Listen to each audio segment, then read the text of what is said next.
Serial कयामत की रात में कयामत ढा रहे हैं राज गौरी पर।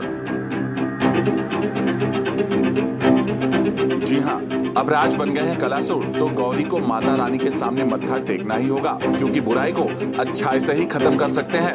ये जो सीक्वेंस है वो फुल ड्रामा है, बहुत एंटरटेनमेंट है इसमें, क्योंकि राज जो है वो कालासुर बन गया है और एक साड़ी वाली अननोन औरत है जो मुझे राज बताने की कोशिश कर रही है, और मैं बस राज के जड़ तक पहुंच ही रही हूँ, जहाँ राज बन जाता है कालासुर और वो उस औरत को लेकर चला जाता है, और जो औरत ने वो बैग में सबूत रखा है मेरे लिए वो भी जल जाता है। पर मैं भगवान जी को प्रार्थना करती हूँ, माँ प्लीज़ कुछ करो, कुछ जादू करो। तो बारिश हो जाती है, पर अनफॉर्चुनेटली कोई भी सबूत नहीं आता मेरे हाथ आता। लेकिन पीछे से है कोई जो आप मुस्कुरा रहा है ये सब चीज़ें देख करके? हाँ, वो पीछे से जो है वो मेरी है सासू माँ, जो अब तक मुझे नहीं पता चला है, पर जब पता चलेगा तो मतलब बवाल हो जाएगा।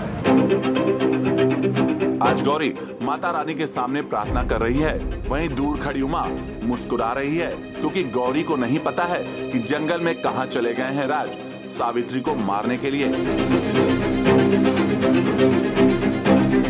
सीरियल की कहानी में आता है ट्विस्ट, जब अचानक बारिश होने लगती है। पहले तो गौरी परेशान होती है, लेकिन फिर वो खुश होती है, क्योंकि शायद पानी ही एक रास्ता है जो राज को वापस ला सकता है।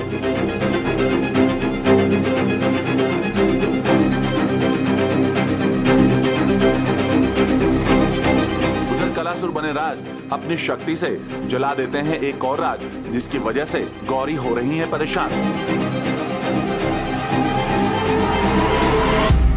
अब देखना दिलचस्प होगा कि गौरी माता रानी के आशीर्वाद से राज को कैसे ढूंढ पाती है।